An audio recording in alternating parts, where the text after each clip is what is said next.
అతను MLA, not CM. ప్రజలు ఎన్నుకున్నారు అతను కూడా ఎమ్మెల్యే. మామాదిరి గారు అతను ఎమ్మెల్యే. ఎందుకు ఎన్నుకున్నారు?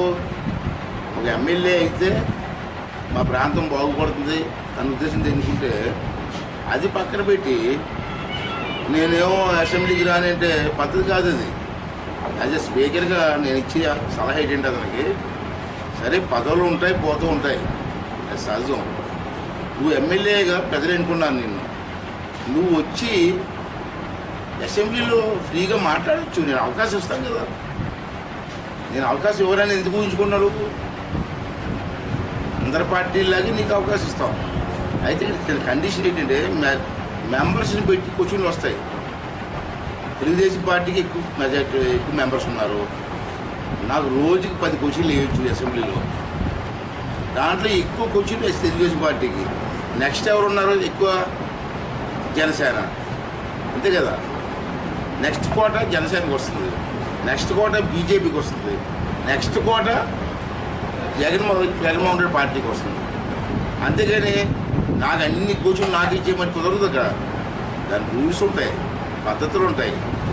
జగన్మోహన్ రెడ్డి గారు అన్నీ తెలుసుకొని నా సలహా ఏంటంటే, మీరు ఎందుకు రావట్లేదు నాకు అర్థం కాదు, కానీ రావాలి. ప్రజలు ఇచ్చిన మ్యాండేట్ ప్రకారంగా వారు అసెంబ్లీకి రావాలి. ప్రజా సమస్యల గురించి మాట్లాడాలి, రాష్ట్ర సమస్యల గురించి మాట్లాడాలి. నీకు ఇచ్చే టైం నేను ఇస్తాను, పద్ధతి ప్రకారంగా ఎంత టైం ఇవ్వాలో అంత టైం నీకు ఇస్తాను. నువ్వు మాట్లాడు, నీ ధర్మం నువ్వు నిర్వర్తించు. అందుకే నేను రాను అంటే ఎలా కుదురుతుంది? ప్రజలు ఒప్పుకుంటారా? అది రాజ్యాంగం పద్ధతి కాదు కదా.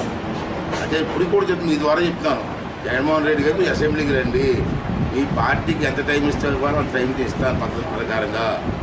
మీరు మాట్లాడండి. దాని ప్రభుత్వం అనుసరిస్తుంది. దానివల్ల ప్రజలకు అర్థమవుతుంది ఏ సమస్య గురించి. అంటే మీరు రావడం అవసరం అని చెప్పి, ధర్మం అని చెప్పి నేను భావిస్తున్నాను. నేను కూడా కొత్త, అంటే రాజకీయంగా 42 సంవత్సరాల అనుభవం ఉన్నప్పటికి కూడా నేను 6 సార్లు 7 సార్లు మంత్రి చేశాను, ఎంపీ చేశా.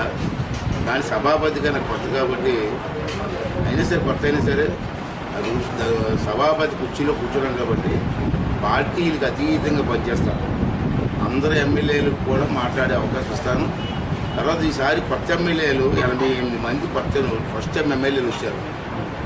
వాళ్ళకి కూడా సభ అంటే ఏంటి, రూల్స్ అంటే ఏంటి, క్వశ్చన్ అవర్ అంటే ఏంటి, ఎలా మాట్లాడాలా, ఎలా ఎక్స్ప్రెషన్ ఇవ్వాలా, అవన్నీ కూడా చెప్పాల్సిన అవసరం ఉంది. అంటే రేపు బడ్జెట్ చేస్తున్న ముందు 2 రోజులు ఎమ్మెల్యేలందరికీ కూడా ట్రైనింగ్ క్యాంప్ పెడుతున్నారు.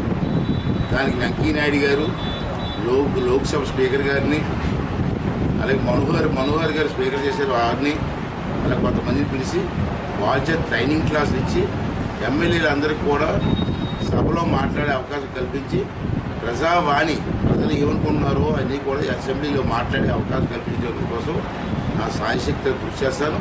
ఇందాక మళ్ళీ రిపీట్ చేస్తాను, అన్ని పార్టీల్ని సమంగా చూస్తాను. అది నా ధర్మం.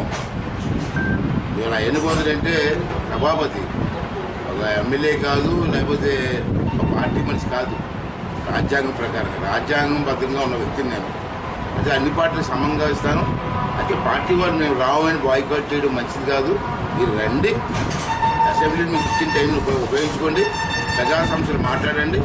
రాష్ట్రం బాగా నష్టపోయి ఉంది. మనకి ఆంధ్ర రాష్ట్రాన్ని కాపాడడం కోసం, అభివృద్ధి చేయడం కోసం పార్టీలకు అతీతంగా ఆలోచించి రాష్ట్రాన్ని అభివృద్ధి చేసి